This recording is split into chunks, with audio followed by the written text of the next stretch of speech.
Welcome to class. This is Culture Shock Investments owner Michael Clark here with you. This is Shock Stock class for beginners. We are going to lock in and do our review. We're going to do a review from all the lessons we did from the beginning until this midpoint. This is like a midterm review, I'll call this.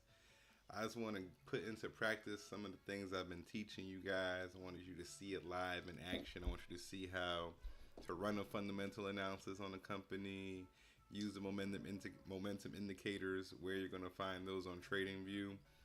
All right, so we're just going to go lesson by lesson and do our review for that. This is probably going to be a two-part review. I'm going to break this up into two parts. So I'm going to go through about a half of the lectures today. And then next week we'll do the other half lecture of the lectures. We'll review those as well. And I'll go through TradingView with you on those. All right. What you see on the screen here, this is the website, CULTURESHOCKINVESTMENTS.com. If you have not visited our website, make sure you do that. You can come here and get an initial consultation set up. I can help you create an investment account. I can help you with your crypto investment management, your stock investment management, royalty investment management, or overall entire financial plan. Okay, so visit the website CULTURESHOCKINVESTMENTS.com. A lot of services available on here. You can subscribe to the Discord right here on the website as well. Okay, so let's get this lesson started now. Let me bring you guys up. What chart were we going to start with first? We're going to start with, I want to start with the indicators, right? Because a lot of people want to start looking at charts. I know a lot of you who are beginners are looking at charts right now and active with the charts. So I feel like the momentum indicators is a great place to start this review. And this is going to give you help, and immediate help on how to use and apply these indicators when you're looking to see if momentum is bullish or bearish for the day, the week, or the month. All right. What I have here, I have a momentum indicator set up. Okay. Now, what I'm going to show you is the indicators that I use for my momentum indication. And you could go ahead and copy these on TradingView. Okay. So the first one is the RSI. So you see here in the top center, it says RSI. I want you to go up there and click on that. In the top middle it says indicators. It says RSI. It says indicators. You're going to click on that. This drop down should open. And if you don't have it in your favorites, you could just type in RSI right here. It should bring a relative strength index. Okay, the relative strength index. You're going to click on that and add that to your chart. I already have mine on here. It's going to bring up these two, this chart right here, where it's going to look like, I'm going to squeeze this up so you can just see the indicator. So it's going to look like just like a purple and yellow line. It's going to be two lines on the chart. And remember what we spoke about with the RSI. The RSI is going to let you know how bullish or how bearish the momentum is, and if something is being oversold or overbought at the time. So the RSI, you want to look at the line that's in yellow here, okay? This is the average line that is going to trace a longer term average than the purple. The purple line is tracing shorter term moves. So the yellow line is going to let you know, okay, this is the average RSI over, I believe mine is set for the last 14 days. Let's go to the settings and see. I'll tell you right now. Yeah, so 14. So mine is set for the last 14 days. Mine is going to show what the average movement is, right? So if this purple line that you see here on your RSI begins to cross the yellow line, which is your average, you're going to say, which direction is it crossing? You want to see, is this crossing to the upside or is this crossing to the downside? When the yellow line, when the purple line is crossing the yellow to the upside, that'll be considered a bullish momentum move. So that'll be considered bullish when you see a move like right here. We got the move right here. It shows a cross to the upside right there. So this time would have been a bullish time in the market. If you look right here, with this crossover with the candlestick that's up here, you'll see that that was a 2-up candlestick. So that's a bullish candlestick right there. This is a 1 hour time frame. I'm gonna move out. Let's go move out to the daily. Let's make it macro. I like macro.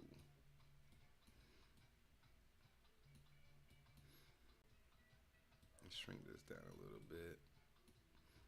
All right, so like I said, that crossover to the upside is a bullish signal. That means a cross to the downside would be a bearish signal for the market, right? And we had a cross down over here.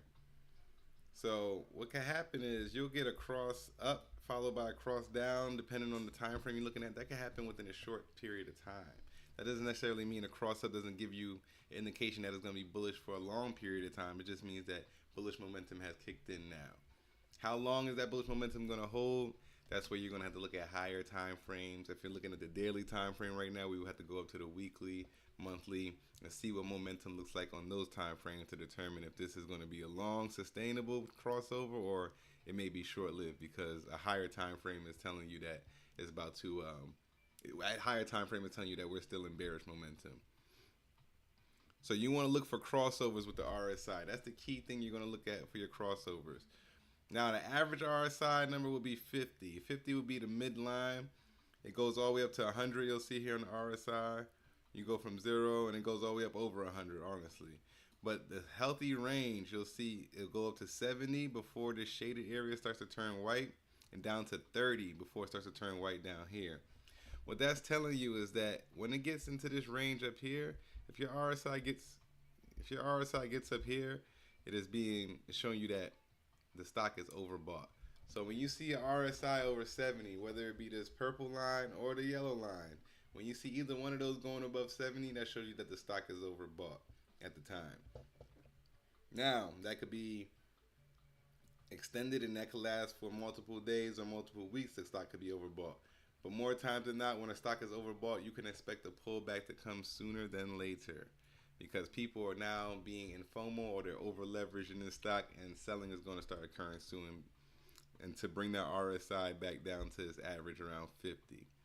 Or you're going to get a cross down from the purple line and below the golden line.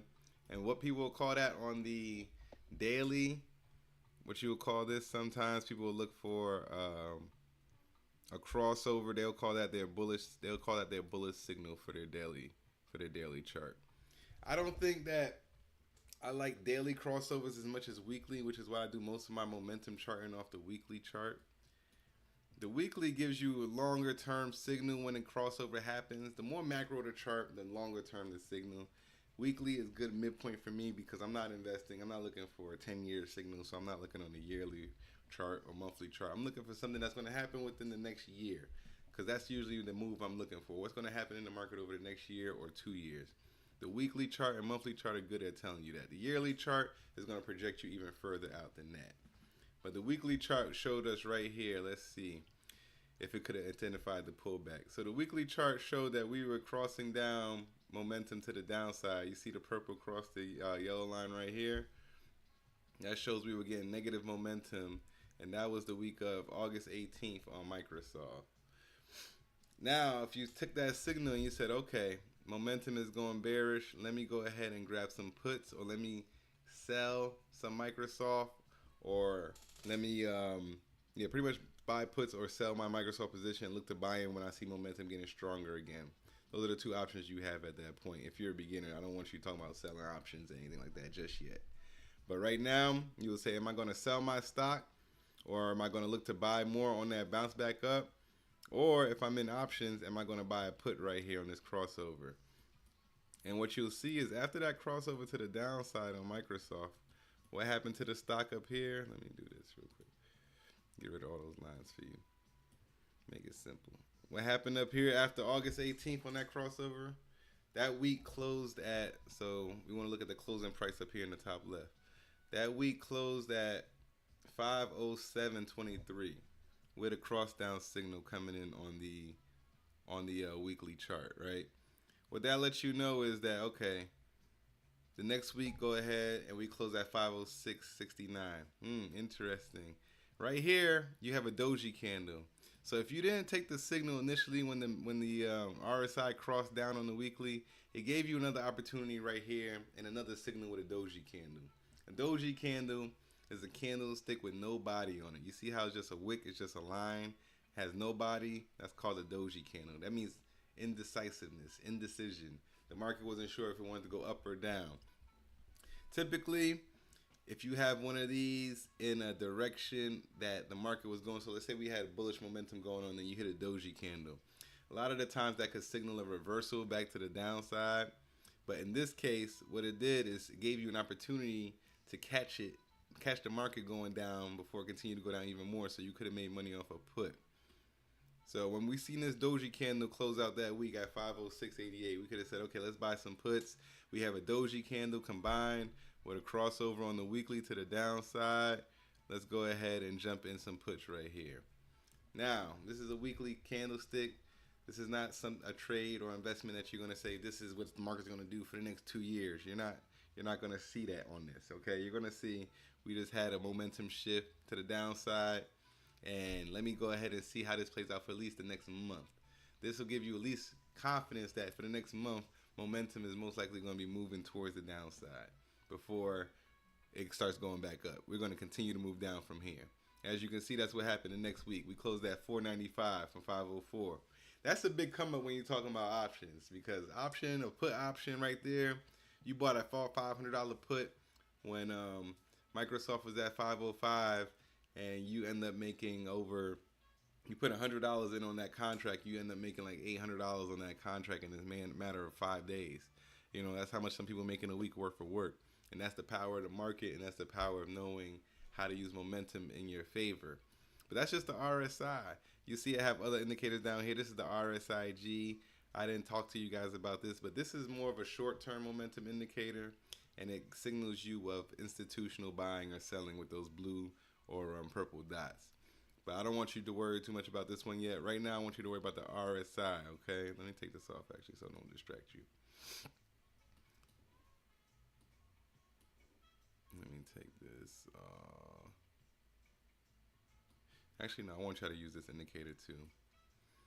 So, indicator pretty much tells you what? The purple line crossing above the golden line, bullish momentum to the upside. Crossing down, bearish momentum. Right here, we got bearish momentum kicked in on August 18th, and the market has been pretty bearish since the end of August.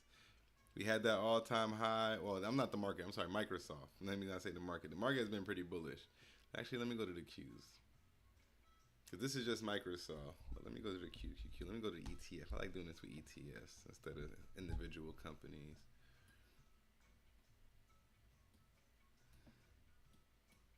Alright, so this is even a better signal.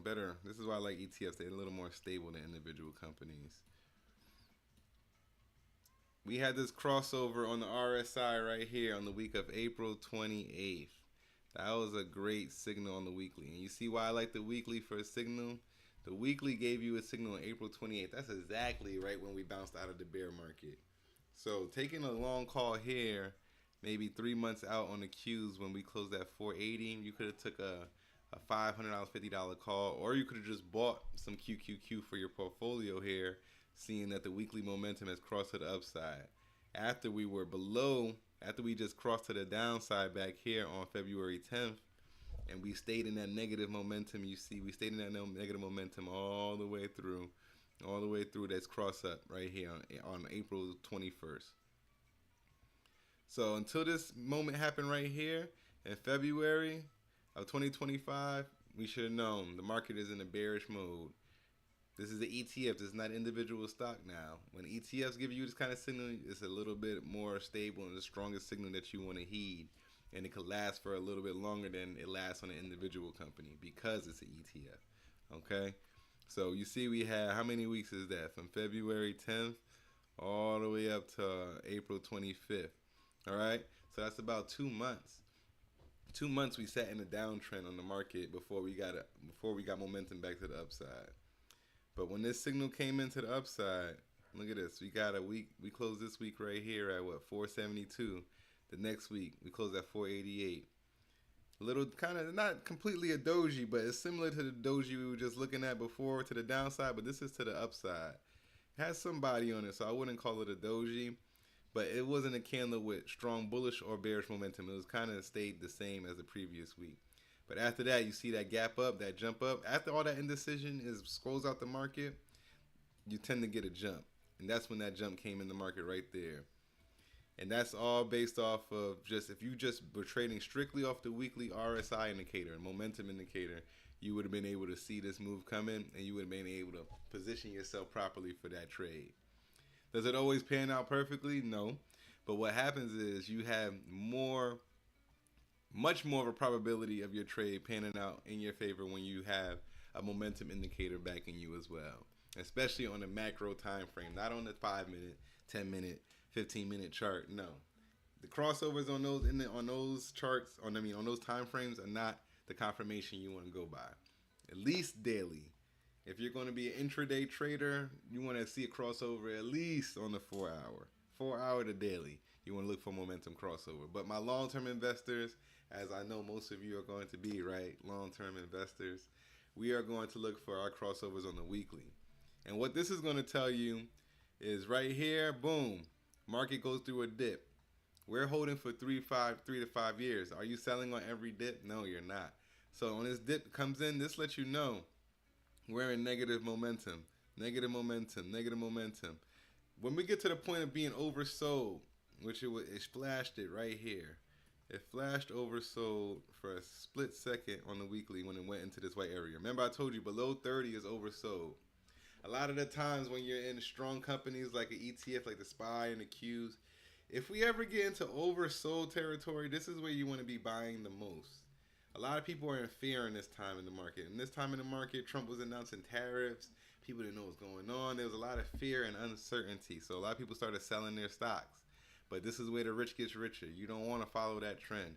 You don't want to necessarily be buying all the way down, but you kind of wait and you use your indicators to help you, and you see where support comes in. You say, okay, it's either I'm going to wait till we become extremely oversold, then I know we're in extreme fear and I'm buying every opportunity I get down here because we're not going to stay there long. Or I wait till I see the first uptick in this RSI and then I start buying here. So if you didn't buy all the way down here when we got into extreme fear and the market was oversold, then that immediate bounce that came the next week after, it showed you an RSI recovery is coming. So you could have started buying into your position there and growing your position from there. Like I tell people, the stock market is not rocket science, okay?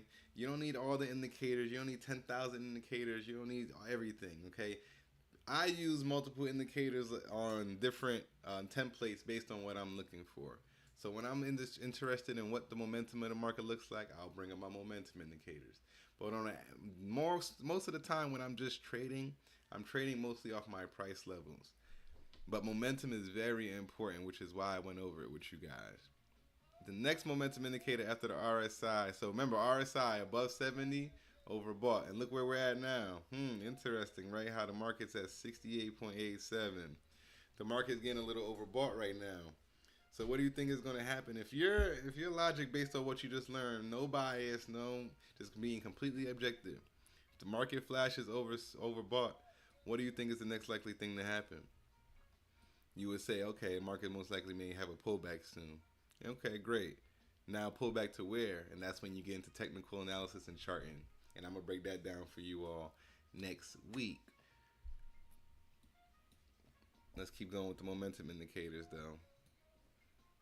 So the KST, it's a no short thing indicator. This is more of a long out momentum indicator. So this is more of a stretched out version of the RSI to me. It's going to signal you a little bit later. It's going to wait until confirmation is in solid, and then it's going to bring you that crossover. So you'll see a lot of the times the RSI will cross, like the RSI crossed to the upside right here on April 21st. The KST didn't cross to the upside. The blue line is what we're looking for here, the blue line across the red, okay? So the red line on the KST is like the yellow line on the RSI. What you want to see is you want to see that crossover. We got that crossover on June 2nd when it flashed on the RSI back on April 21st. So you see it's a little stalled and delayed, but that's why it's called the no short thing. It's not going to give you a crossover unless it has multiple indicators that is tracking, is backing it and telling it and pushing it in that direction. So both of these indicators run off of different analysis tools and different very technical things that and formulas that they use to calculate these numbers that you see as far as the 70s and the 50s and The point is not for you to understand all those formulas and all the mathematics, just like you may not understand exactly how your computer works. Just know that it works, it's reliable, and it is a standard, an industry standard, and is used. And you're going to see it and put it into practice and let it work for you. Don't let me just tell you it works. Put it into practice and let it work for you, and then you'll see. But the KST, delayed momentum indicator, you are going to get delayed, like I said, feedback from this, but it's going to be more of a solid foundation behind this move. So if you didn't get it on the RSI crossover, which came a little bit earlier, you would have caught this one on what? What day was this? June 2nd, that week. So this gave you a price flash. You could have caught it, let's say, at 473 was the price then. But this crossover didn't come until here, and you would have had to buy SPY around 515. So that's an appreciable difference. But for those people who are very, who like to keep their portfolio very secure, this is going to be an indicator that you may want to follow more than the RSI. Because when you get a crossover on this, especially on a time frame that we're looking at like the weekly, that's going to give you a lot of confidence in the investment that you're about to make. That is going to be sustained at least for the next 2 months. It's going to sustain its upward momentum. Because these crossovers don't come easily. And when they happen, especially when you get a separation in distance on the numbers like this, so you got the red line, the baseline, the foundation line sitting at 120, and that shorter term momentum is at 147. So that's a 27-point difference between the two. The wider that gap gets, the stronger the momentum is showing to the upside. Then that's when you want to come and say, okay, you may come to the RSI, because on the KST, it doesn't necessarily give you a standard for oversold or overbought.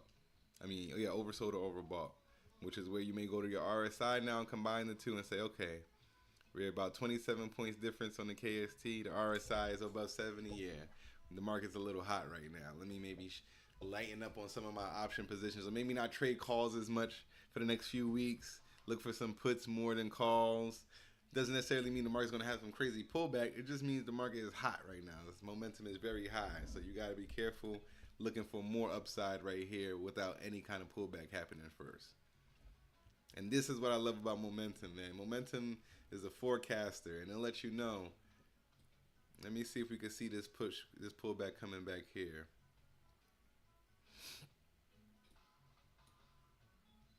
So the KST, where do we get a cross down on the KST? Yeah, so the KST gave us a cross down on the weekly. I'm gonna see before this last dip we had in April. Let's see who timed it first. So the RSI kicked in on February 10th. It crossed up and it actually crossed right back down. And this is actually a great confluence right here. You had the RSI and KST crossing down at the same time at this time. So when this happened on February 18th and February 10th to 18th, this was a signal that for sure the market was about to have a pullback. And it could be pretty deep with the RSI and KST crossing at the same exact time, not being delayed or offset at all. And that's when we got this pullback right here. That's when that pullback in the market came. And where were we at? We were right here, came all the way down. The market came down damn near over 24%. See the importance of momentum indicators? It would have showed you in February when the price of the QQQs was at 540. It would 530, 540. It would let you know, hey, be careful. Something crazy is about to happen. You could have shortened your positions, lightened up, maybe even hedged with some downside positions, and you would have been just fine all the way up until April. When you saw that momentum cross back up to the upside right here in April, you could have cut your short positions, been more comfortable going long again in your long-term investments, and repositioning yourself, But in this downturn right here is where you got to calculate that upturn pivot. This is where you got to understand, watching the news, seeing what's happening, and understanding when that pivot comes, is this going to be sustainable or is it just going to lead to further downturn? This pivot right here in April, we knew this was going to lead to a bigger upturn in the market. So when we got that engulfing candlestick on this week of April 14th, that momentum bounced off the bottom here from being oversold. The KST didn't show you anything yet, but the RSI did. And even if you wanted to wait till you seen some upward momentum on the KST, you could have waited till around May, and it started to ground bottom out and starting to curve back up. So for people that want to wait, that are longer, further out traders, like I said, on these dips is when you want to be buying, especially when you're buying ETFs. When you see them getting hot like this and crossing back to the upside and momentum coming back in the market, you slow down your buying and you let your portfolio grow. Right? And you see momentum get peaked out over here, you got to think opposite of what everybody's thinking. The market is really hot. Oh my God, we're pushing all-time highs. Everybody wants to buy. You have FOMO. You don't want to have that. Right here is where you start shedding some of your investments, thinking about tax liability at the end of the year. Like, wow, we had a great year. We had some great gains. Let me go ahead and take my profits now before we have some kind of pullbacks, and I got to pay taxes on top of my pullback. You don't want to do that. Just take your profit. You don't have to clear out your whole position, but you could take some profit here, especially with the year getting ready to close out. You could go ahead and either claim some losses, or you could say, I want to wait until January so I don't have tax liability until next year. But that all leaves you in risk from being caught in an end of the year pullback. With the market being hot, overbought, I wouldn't do that. I would probably, what I'm going to do is I'm going to shed some of my positions and I'm going to start hedging to the downside to the end of the year slightly and look for that support to kick back in. Look for us to cool off, maybe get back below 50 or around 50 in the RSI, and then look to start adding to the long term again. Because it's always good to buy in and add to your portfolio, but you don't want to buy your stocks every time they're at all-time highs. That's not going to create enough growth in your portfolio for you. You're not going to see that much growth if every time the market's at all-time highs when you're adding to your portfolio. But you also don't want to get smashed up, caught up in dips. So you don't necessarily buy as soon as the dip starts. You want to buy when we're deep in the dip and everybody's in despair and sorrow. That's when you start pulling out the cash and you start buying from the money that you took out from here. Once you saw that momentum shift, you start putting it back in down here. And there's no guarantee that on that first upward swing, you're going to get that kind of push that we got last time. You may linger around a little bit before the market goes all the way back up. But you waited until you had a strong momentum indicator backing your decision, telling you to buy that stock. All right. That's the KST, no short thing indicator. So you go to your indicator. I think you can probably just type in KST. Yeah, no short thing. And just add that to your favorites.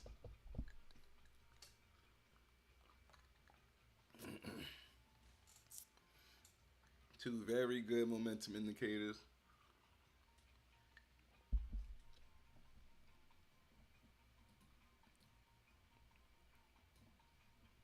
And I gave you a couple examples of how those panned out in the past and what we're seeing now in the present. That most recent dip in April, how both of these indicators predicted that dip coming. And then how right now, both of these indicators are showing that the market is very hot right now. Now, I don't know if you see it. I see it a little bit. When you zoom in real close to this KST, you see it was up on the upward trajectory. How it's flattening out some, along with the RSI coming back below 70. So we were hot. We're starting to cool off a little bit. Now we got to watch and see how much do we cool off. And that's where you get the price levels that come into effect. And that's when you got to be part of the Discord and join the community to get the price levels. Because I will let you know where we expect the market to pull back to after this next retest of 600, most likely. Maybe they may even push us to 610. But that pullback is coming, and we're going to have to retest some kind of level.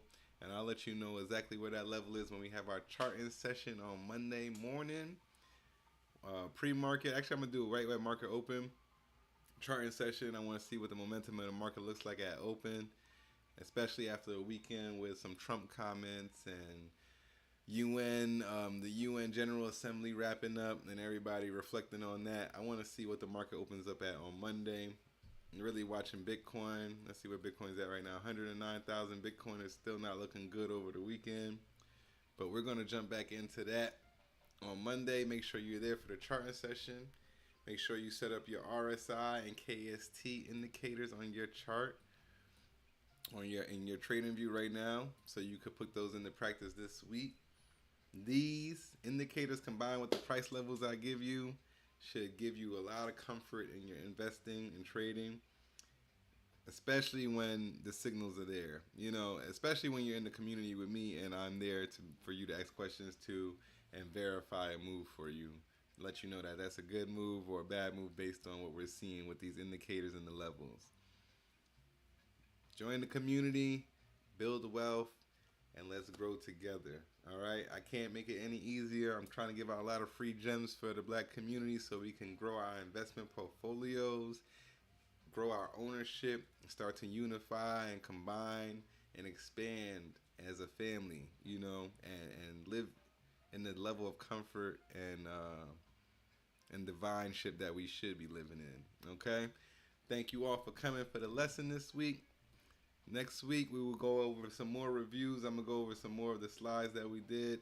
That was just momentum indicators, really, and I had to get deep into that. I want to give you live examples. This is how I want to do these reviews, because I know when I do the slides, it's kind of like, you know, it could be fast for some people, and you got to go back and take the notes. But I want to show you how to put these terms and indicators into practice now. Okay, so you got the terminology. I hope you studied the terminology. I hope you got the slides. You go back and watch the video on the YouTube channel if you haven't seen it already, and take some notes, and then come back here and we ready for the next lesson review. Next time I'm gonna review, I want to go over technical analysis. Okay, so this is all part of technical analysis. Momentum indicators are part of technical analysis to a degree.